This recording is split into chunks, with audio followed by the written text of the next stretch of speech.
요한 3서 1장 2절 말씀을 우리 다 같이 읽겠습니다.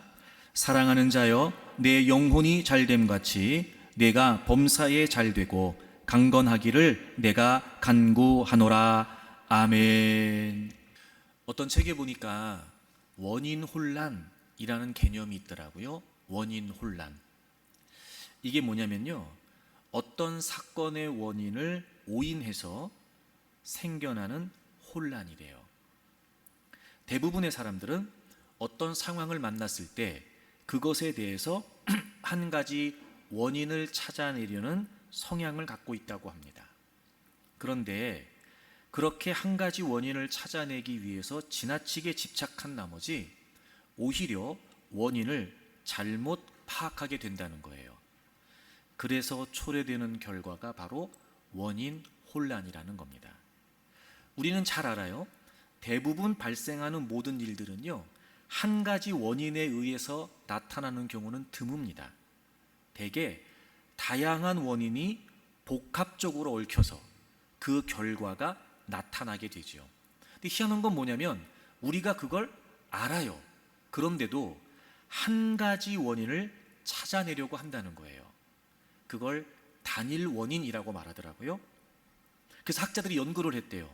왜 그런 걸까? 왜 이렇게 단일 원인에 집착하고 그것 때문에 원인 혼란을 겪게 되는 걸까? 이 학자들이 연구를 했대요. 왜 그런가 봤더니 우리가 한 가지 원인을 찾으면은요, 마치 내가 그 상황을 통제할 수 있다고 느낀다는 거예요. 어떤 상황이 생겼을 때 이건 이래서 그런 거야, 이것의 원인은 이거야 라고 이렇게 딱 파악을 해놓으면 그 상황을 내가 조절하고 그래서 그 문제를 해결해 갈 수 있다고 하는 안도감을 갖게 된다는 거예요. 왜 단일 원인에 집중하느냐? 내가 쉽게 그 상황을 통제할 수 있다. 즉, 그 상황의 주도권을 내가 가지고 있다고 판단해야 내 마음이 편해진다는 거예요. 그래서 우리가 단일 원인에 집중하고 그런 나머지 원인 혼란을 겪게 된다는 거예요. 제가 이 이야기를 들으면서 이런 생각을 했어요. 원인 혼란의 이유는 원인 무지 때문이다. 여러분, 우리의 존재, 우리의 삶, 원인은 하나님이세요. 하나님이 존재케 하시니까 존재하는 거예요. 하나님이 뜻이 계셔서 그 뜻에 따라 우리를 살아가게 하시는 거예요. 우리의 존재에, 우리의 삶의 가장 근원적인 이유는 하나님이세요. 원인 무지 때문에 원인 혼란을 겪는 것 같아요.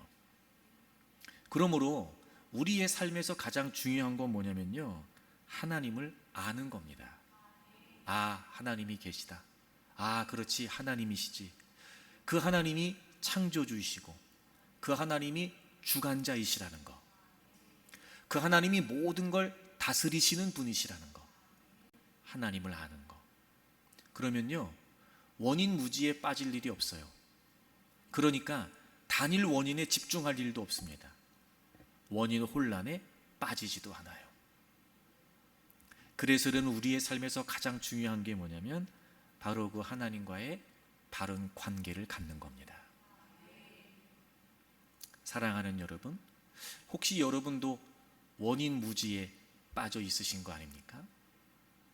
우리가 겪는 많은 여러 가지 일에 나름대로 우리가 원인을 찾아서 내가 그 상황을 통제하고 주도할 수 있다는 그런 안도감을 가지려고 하는 거 아닙니까? 여러분, 그건 원인 혼란이에요. 잊지 마십시오. 우리의 삶의 가장 근원적인 원인, 우리의 삶의 가장 근본적인 이유, 하나님이 계시다는 걸 말입니다. 그리고 늘 그 하나님과 바른 관계를 추구해가는 여러분들이 되시기를 바랍니다. 요한 3서는 사도 요한이 그가 너무 아끼고 사랑했던 가이오에게 보내는 편지입니다. 분명히 1절에서 이 편지의 수신자를 사도 요한은 명명하고 있어요. 1절을 보실까요? 장로인 나는 사랑하는 가이오, 이렇게 되어 있어요. 가이오. 성경에 가이오라고 하는 이름이 3번 등장합니다. 즉 3명이 있어요. 이 가이오라고 하는 이름은요, 당시에 꽤 흔한 이름이었다고 합니다. 그럼 여기 요한 3서에 등장하는 가이오는 누굴까? 사도행전 20장에 보면 바울의 마지막 선교 여행 때 그리스 또 마게도냐 그리고 드로아까지 동행한 더베의 가이오라고 하는 인물이 나오는데, 바로 그 사람이 이 요한 3서의 수신자인 가이오라고 학자들이 대부분 추정을 합니다. 그 이유가 무엇이냐면 AD 4세기경에 기록된 사도적 헌장이라고 하는 문헌에 보면 이 더베의 가이오가 사도 요한에 의해서 버가모의 첫 감독으로 임명이 되었다라고 하는 기록이 나온다고 하네요. 그래서 이 요한 3서의 수신자인 가이오는 바로 그 더베의 가이오일 것이다 라고 추정을 합니다.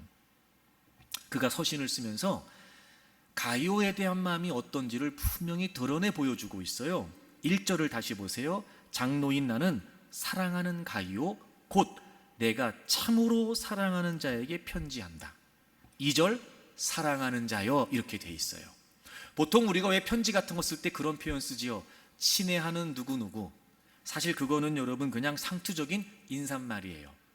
근데 마치 그렇게 보일 수 있을 것 같아서 그랬을까? 사도 요한은 이 사랑한다라고 하는 말을 반복합니다. 그리고 특별히 2번째는 참으로 사랑한다, 이렇게 기록하고 있어요. 그러니까 단순히 인사말의 표현이 아니고 정말 가이오를 진심으로 그리고 진실되게 사랑하고 있다는 걸 보여주고 있는 거지요. 사랑하는 가이오, 사랑하는 가이오. 그리고 2절에서 내 영혼이 잘됨 같이 내가 범사에 잘되고 강건하기를 내가 간구하노라, 이렇게 얘기해요. 간구한다. 이건 원한다, 소망한다, 그래서 기도한다라고 하는 의미도 가져요. 다시 말하면 이런 거지요. 정말 간절한 마음으로 가이오가 이렇게 되기를 축복하는 거예요. 범사가 잘되고 강건하기를 정말 원하는 거예요. 왜 그랬을까요? 너무 사랑하니까. 너무 사랑하니까. 이쯤에서 제가 여러분에게 때 아닌 고백을 좀 하고 싶은데, 사도 요한이 가이오를 사랑하는 것 못지않게 저도 여러분을 사랑합니다. 그래서 요 얘기를 그대로 저의 이야기로 여러분에게 들려드리고 싶습니다. 사랑하는 교우 여러분, 범사가 잘되고 강건하기를 축복합니다. 여러분, 그런데요, 범사가 잘되고 강건하다, 이 말 앞에 이런 표현이 붙어 있어요. 내 영혼이 잘됨 같이. 여러분, 여기서 이 영혼이라고 하는 단어는 사실 생명 혹은 목숨이라고 하는 단어예요. 그래서 이게 무슨 뜻이냐면 그리스도 안에서 얻게 된 생명을 의미합니다. 다시 말해 영생을 얻었다는 의미예요. 영생을 얻었다. 그래서 예수 그리스도를 통해서 회복된 하나님과의 관계 안에서 누리는 생명, 바로 그게 여기에서 기록되어 있는 영혼이라는 표현이에요. 다시 말하면 이런 거예요. 지금 가이오는 영생을 누리고 있어요. 지금 가이오는 그리스도 안에서 하나님과 아주 원만한 관계 속에서 생명력을 누리며 살고 있어요. 말 그대로 영적인 생명력이 풍성한 삶을 살고 있는 거예요. 그걸 알았던 사도 요한이 가이오에게 말하는 거예요. 너가 그렇게 영생을 누리는 것처럼 그 영생을 누리는 삶 안에서 범사가 잘되고 강건하기를 축복한다, 이런 표현을 쓰는 거죠. 영적인 건강과 육적인 건강이 일치되기를, 영적인 부요함과 육적인 풍성함이 일치되기를 원하는 마음으로 축복하고 있는 거예요. 여러분, 그렇습니다. 이 분명한 하나님과의 관계, 우리가 그리스도 안에서 얻은 이 영생, 여러분 이걸 누리는 삶은요, 그 안에 육적인 건강뿐만 아니라 육적인 풍요로움도 다 담겨져 있어요. 그래서 우리가 영생을 누리는 삶 속에는 우리의 육적인 풍요로움도 담겨 있다는 거지요. 여러분도 사랑하는 분들이 있죠. 특별히 사랑하는 자녀들, 사랑하는 가족들. 자, 그분들을 떠올리면서 1장 2절을 읽어요. 제가 지금 어떤 의미 설명을 드렸으니까 여러분의 자녀들, 또 여러분의 가정, 이런 역사가, 이런 축복이 있기를 원하는 마음으로 여러분 정말 그분들을 생각하면서 다시 읽으세요. 1장 2절 읽습니다. 시작. 사랑하는 자여, 내 영혼이 잘됨 같이 내가 범사에 잘되고 강건하기를 내가 간구하노라. 아멘. 아멘.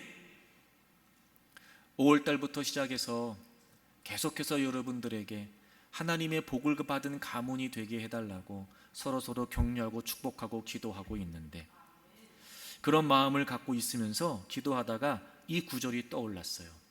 그리고 이 구절이 우리 교우들 가정에 가훈이 돼도 좋겠다. 가훈이 돼도 영혼이 잘됨 같이 범사가 잘되고 강건하기를 원한다. 그래서 여러분, 이 요한 3서 1장 2절에 나와 있는 이 축복의 말씀이 저는 여러분의 가정에, 여러분의 가문에 그대로 다 이루어지기를 바랍니다. 영혼이 잘됨 같이. 그러니까 여러분, 하나님과의 관계가 잘 되면, 하나님과의 관계가 바르게 되어 있으면, 그 하나님과의 관계 안에서 영생을 누리고 살면 범사가 잘 되고 강건해지는 건 너무나 당연한 결과예요. 여러분의 자녀들에게, 여러분의 가정에 이 말씀이 그대로 이루어지기를 주님의 이름으로 축복합니다. 자, 그렇다면 여러분, 영혼이 잘됨 같이 범사가 잘되고 강건해진다는 게 어떤 의미일까요? 요한 3서 1장 2절의 말씀을 자세하게 그대로 설명해 놓은 성경이 있어요. 자, 잠언 3장을 찾겠습니다. 잠언 3장 1절부터 10절까지에 보시면요, 범사가 잘되고 강건한, 즉 우리가 그토록 기대하고 원하는 그 모든 것들이 그 안에 다 들어있어요. 여러분, 먼저 잠언 3장 2절을 보세요. 장수. 그 다음에 뒤에 뭐 나와요? 평강 나와요. 그 다음에 4절 보세요. 은총과 귀중히 여김을 받는다. 이게 뭐겠어요? 명예와 존귀예요. 명예와 존귀. 그리고 8절을 보세요. 내 몸에 양약이 되어 골수가 윤택하게 된대요. 여러분이 골수라고 하는 말은 뼈라는 말이거든요. 그러니까 육적인 건강을 말해요. 건강. 그 다음에 10절 보세요. 창고가 가득히 차고 포도즙 틀에 새 포도즙이 넘친대요. 가득하고 넘친대요. 그러니까 이건 물질에, 그리고 육적인 풍요로움, 부요함을 말해요. 그러니까 이 1절부터 10절까지에 좋은 게 다 들어있어요. 우리가 원하는 거. 장수, 평강, 명예, 존귀, 건강, 그 다음에 물질. 자, 어쨌든 성경에 기록되어 있으니까 저는 성경 그대로 여러분에게 축복합니다. 사랑하는 교우 여러분, 장수의 복이 있기를 바랍니다. 평강의 복이 있기를 바랍니다. 건강의 복도 있기를 바랍니다. 명예와 존귀가 있기를 바랍니다. 물질의 복도 있기를 바랍니다. 근데 이 본문이 그것들을 설명하면서 앞에 동일하게 반복된 표현이 나와요. 그리하면. 그러니까 그리하면 장수와 평강이 있을 거다. 4절, 그리하면 은총과 귀중히 여김을 받는다.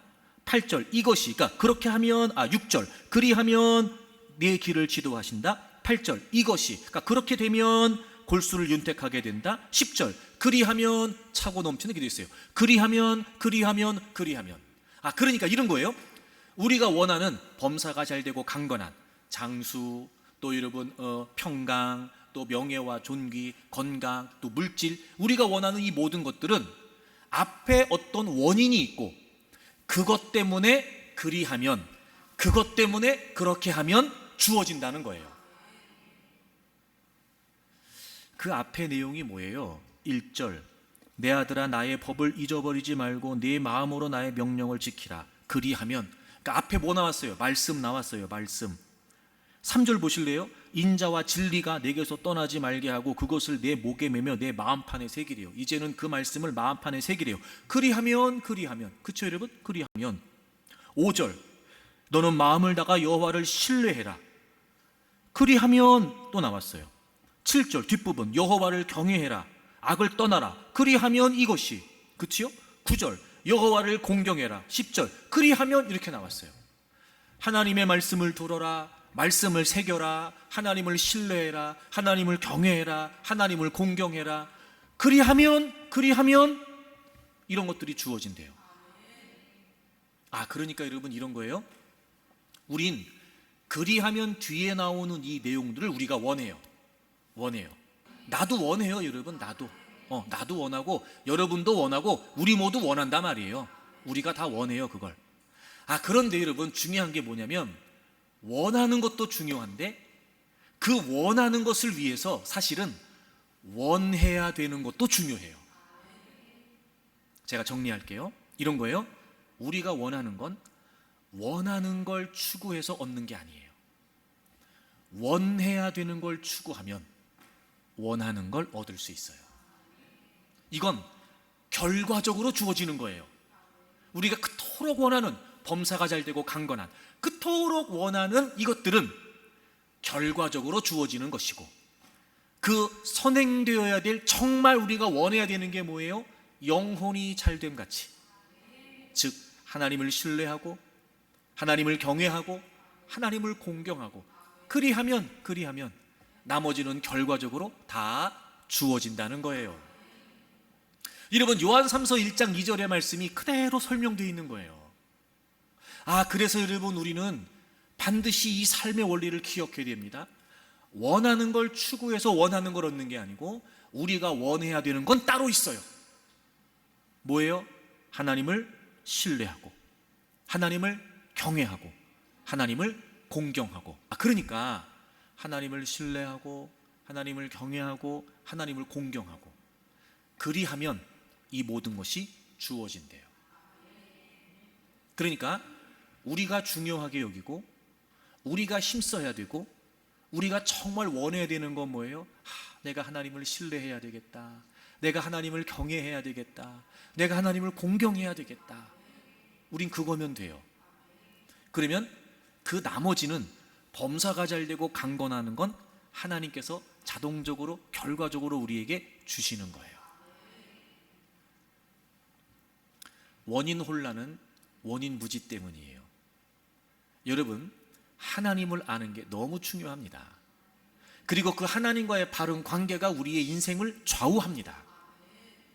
하나님과의 바른 관계만 확실하면 나머지 인생은 다 됩니다. 이제부터 여러분 여러분의 가운을 하나님과의 바른 관계로 삼으세요. 하나님과의 바른 관계. 나머지는 건강, 평강, 명예와 존귀, 건강, 그리고 물질 이거는요 다 결과적으로 따라오게 돼 있어요. 근데 한 가지 높아심에 더 잘 들으세요. 한 가지 높아심에 더 그래 맞아. 나는 이걸 원하는데 하나님을 잘 섬기면 이걸 얻는다고 했으니까 이걸 얻기 위해서 내가 하나님을 잘 섬겨야지. 이러면 안 된다고. 이러면 안 된다고. 그게 아니라 이 뒤에 거는 범사가 잘 되고 강건한 건 결과적으로 주어지는 일이고 그러니까 쉽게 말하면 거기에 마음 쓸 거 없어요. 거기에 마음 쓸 거 없고 우리가 마음 쓰는 건 뭐예요? 하나님을 신뢰하고 하나님을 경외하고 하나님을 공경하고 그것만 되면 돼요. 그러니까 그게 이유가 되라 말이에요.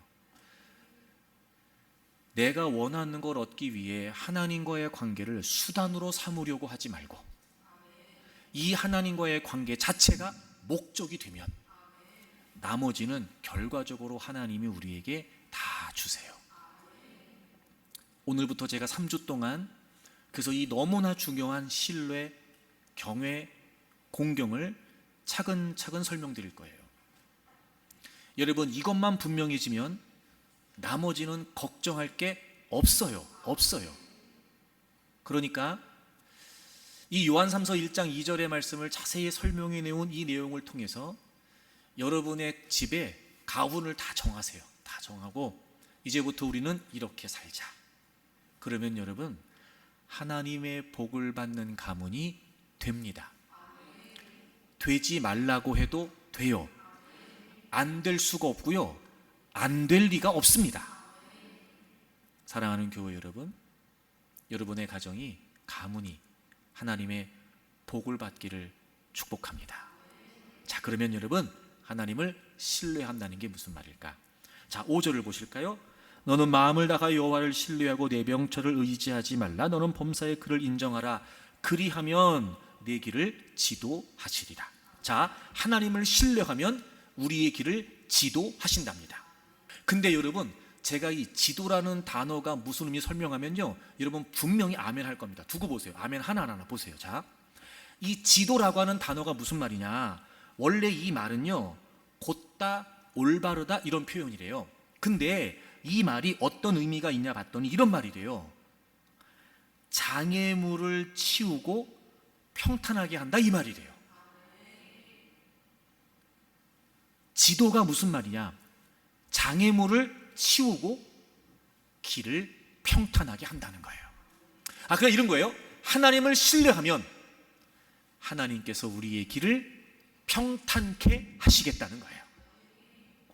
내가 아멘 한다 그랬죠? 바로 그 말이에요. 우리가 보통 쓰는 말, 형통.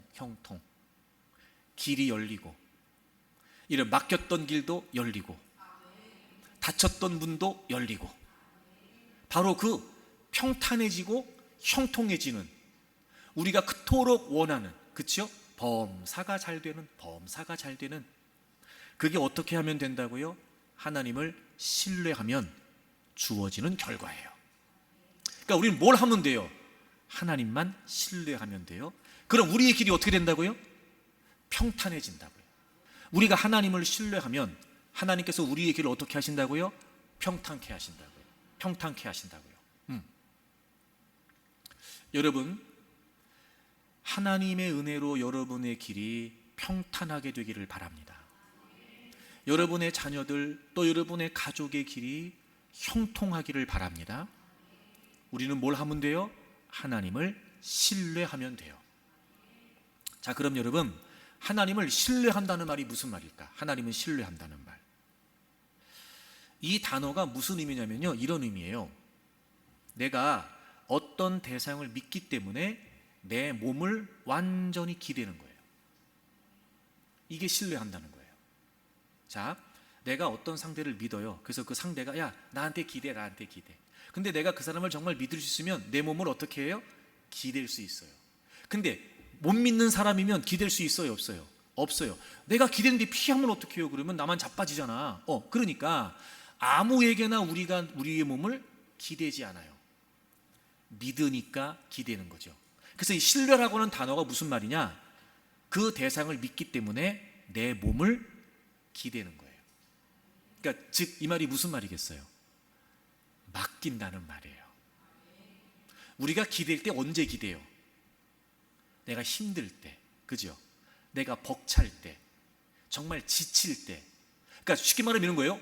내 힘으로 감당이 안 되는 거죠. 내 힘으로 버틸 수가 없는 거예요. 그때 우리가 어떻게 해요? 기대요. 아니, 우리가 왜 여러분 의자에 앉아서도 허리를 세우고 있을 수도 있지만 힘들면 어떻게 해요? 기대잖아요. 이렇게. 그 왜 기대는 거예요? 힘 빠져서 기대는 거예요. 좀 더 수월하려고 기대는 거라고요, 여러분. 그러니까 기댄다는 게 그런 의미예요. 다시 말하면 마치 의자 그 뒷받침에, 의자 등판에 기대는 것처럼, 쉽게 말해 나를 맡기는 것처럼 내 몸을. 내가 하나님을 신뢰한다는 게 무슨 말이에요? 하나님께 맡긴다는 거예요. 사랑하는 교회 여러분, 맡기셔야 돼요. 여러분, 하나님께 맡기셔야 돼요. 그게 신뢰하는 거예요. 그도 그럴 것이, 자 보세요 여러분, 이게 너무 상식적인 일인데요, 우리가 그 상식이 안 되는 거예요. 잘 들어보세요.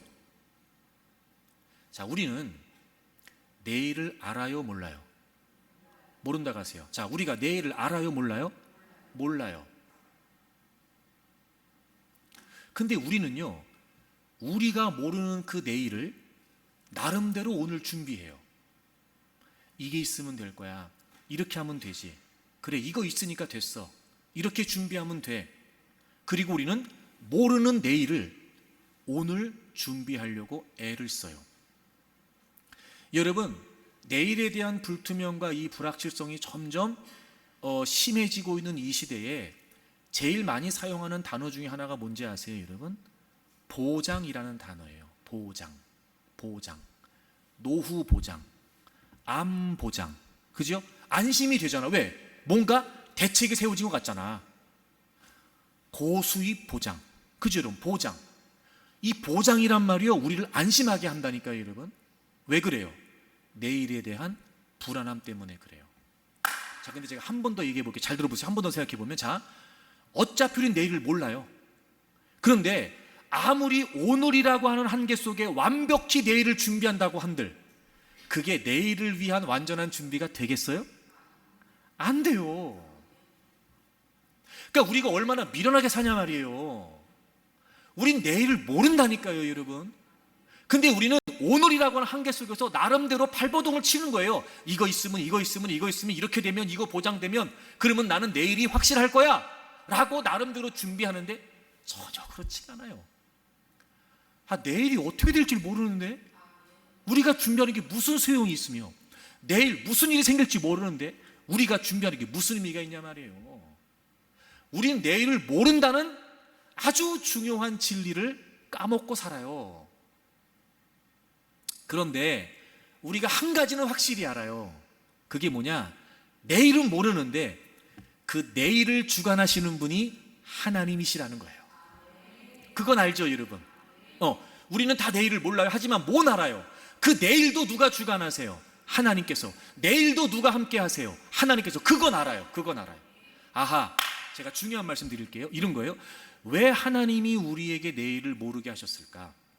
그런데 내일을 모르는 우리에게 왜 하나님을 알게 하시는 걸까? 이런 거예요.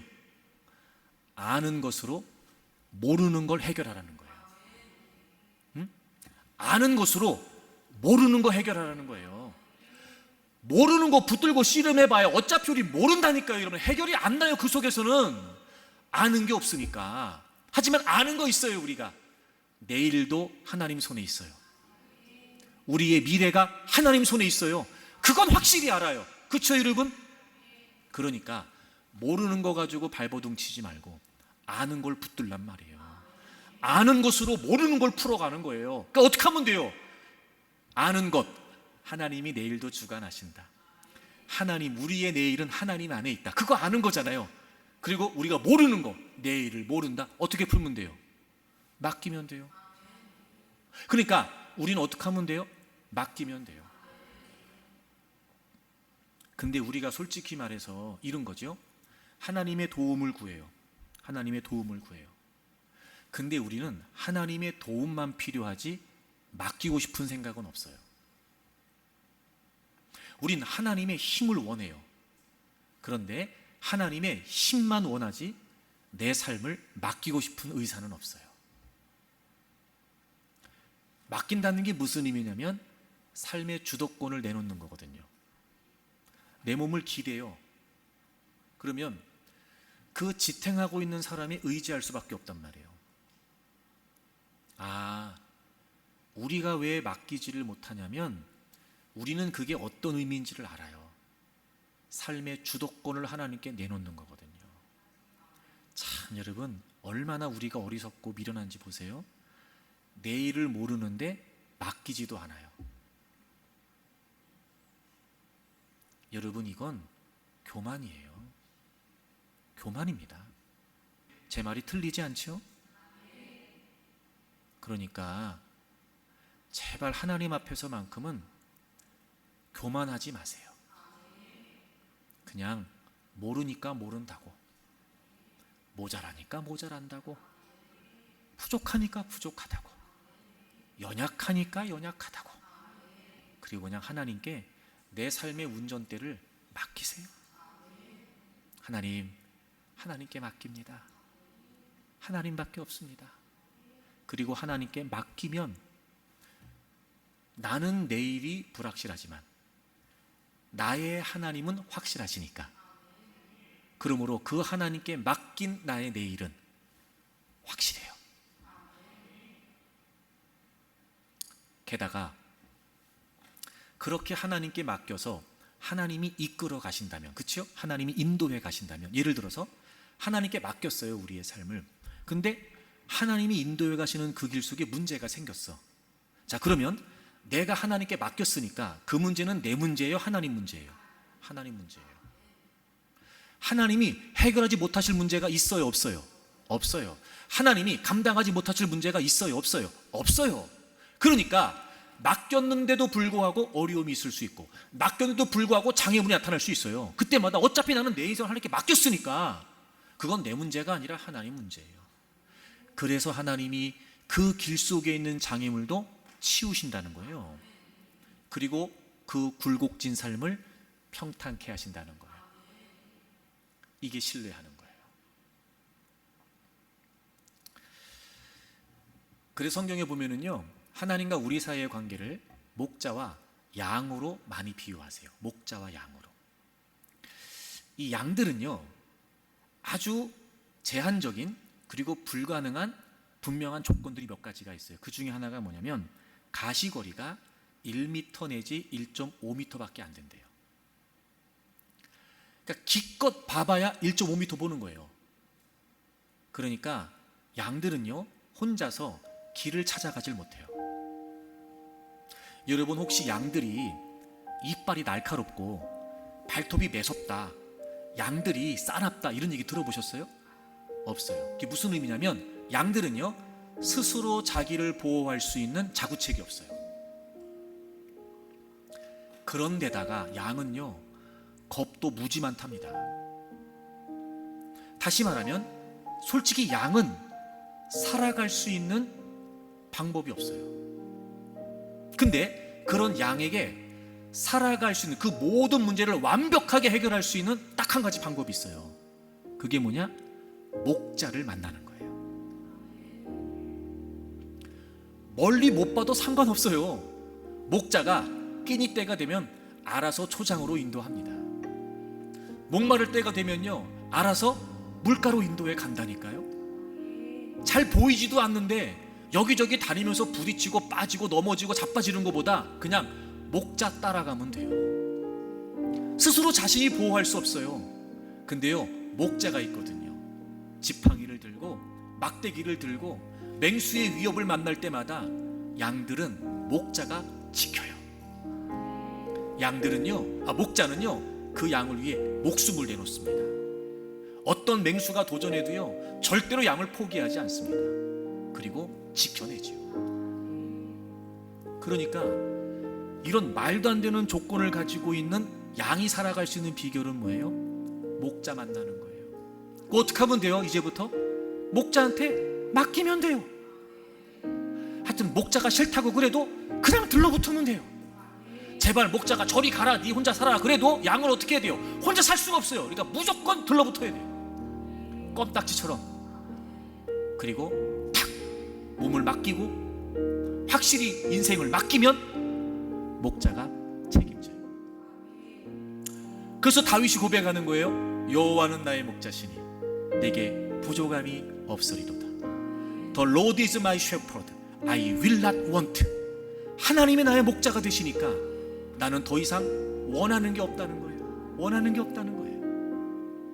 그래서 우리가 찬양할 수 있어요. 여러분, 오늘 악보를 다 하나씩 나눠드렸는데 우리가 잘 아는 찬양이에요. 이 찬양을 우리 믿음의 고백으로 정말 우리의 목자가 되시는 주님 앞에 우리의 삶을 다 맡겨드립니다, 이런 고백으로 찬양하겠습니다.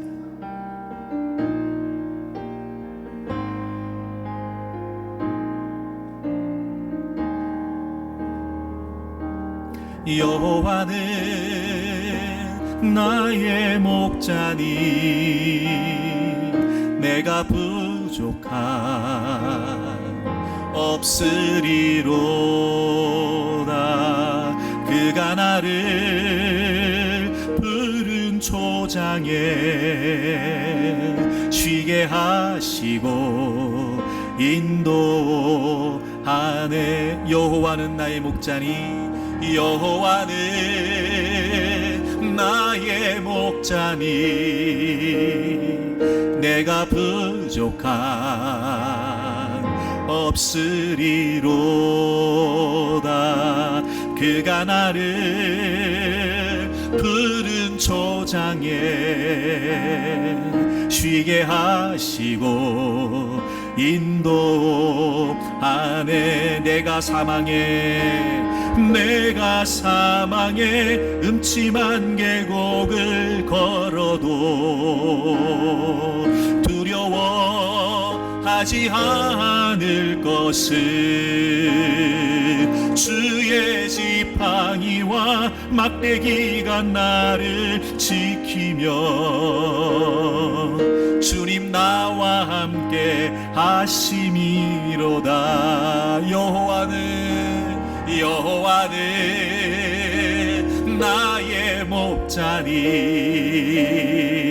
내가 부족함 없으리로. 아멘. 그가 나를 푸른 초장에 쉬게 하시고 인도. 주의 선하심과 주의 한결같은 주의 선하심과 주의 한결같은 사랑이 평생에 나를 따를 것이니 내가 여호와의 집에서 영원토록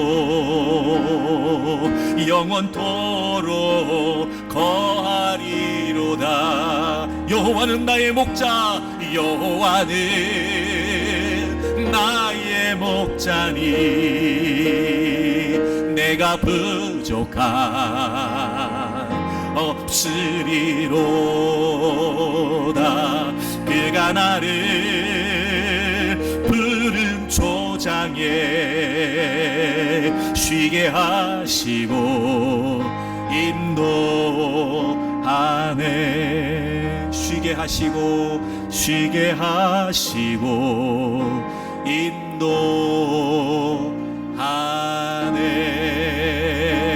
인도하네. 할렐루야. 여호와는 나의 목자시니 내게 부족함이 없으리로다.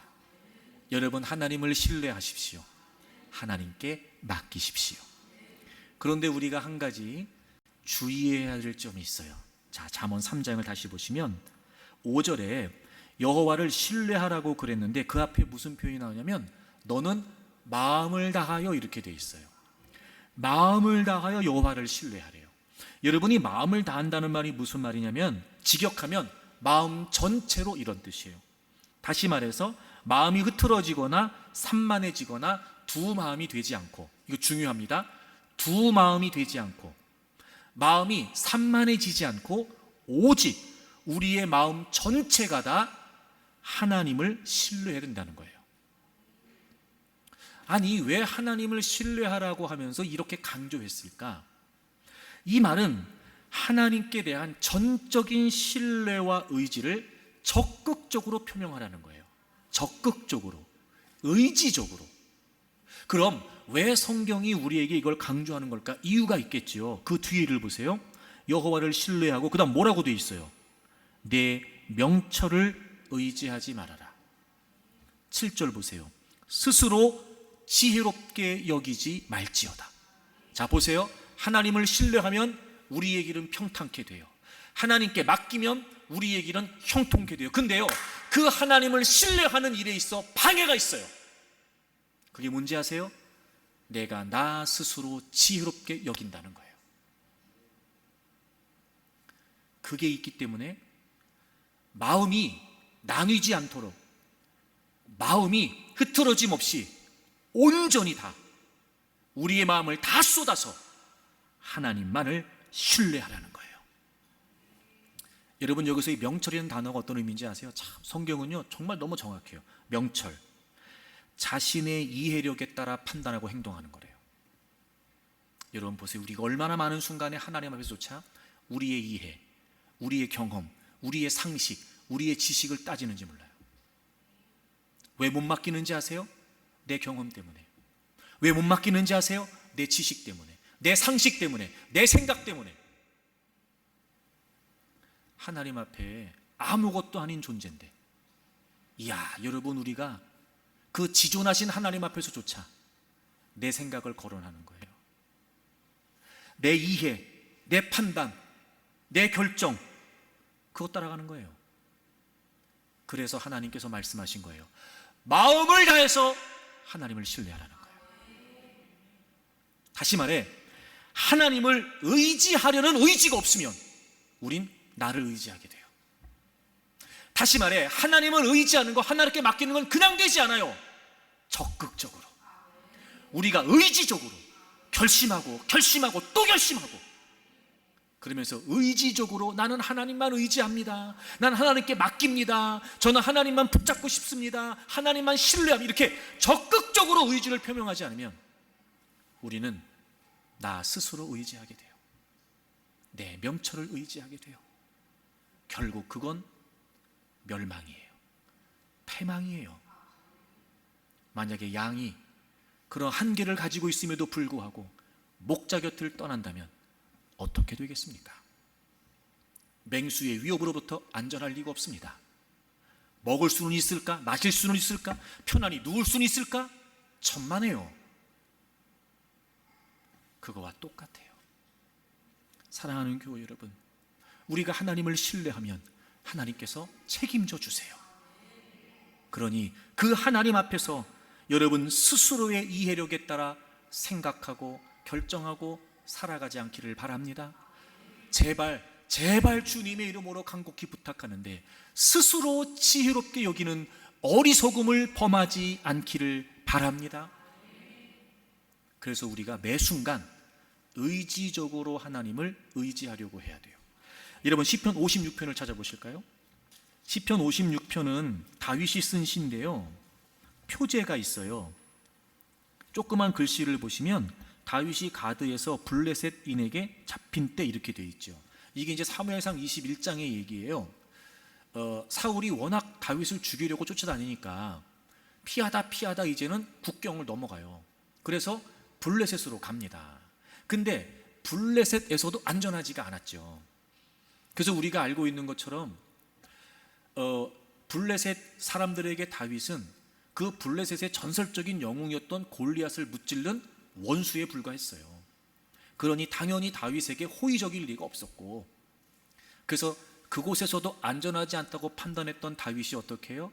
수염에 침을 질질 흘리고 대문짝에 낙서를 하면서 미친 척을 하고 그 위기를 모면하게 됩니다.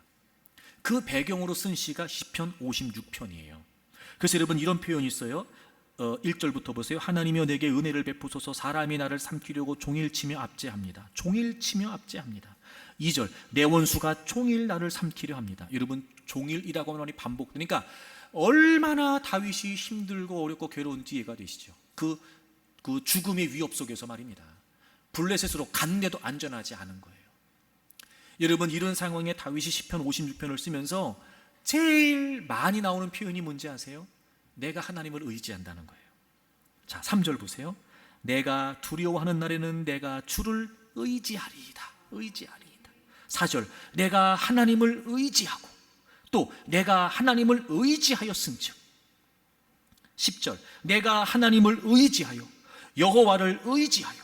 11절, 내가 하나님을 의지하였은즉. 지금 여러분, 이 배경을 가지고 쓴 시편 56편에 가장 많이 나오는 표현이 뭐예요? 내가 하나님 의지합니다. 내가 하나님 의지합니다. 이게 무슨 말이겠어요?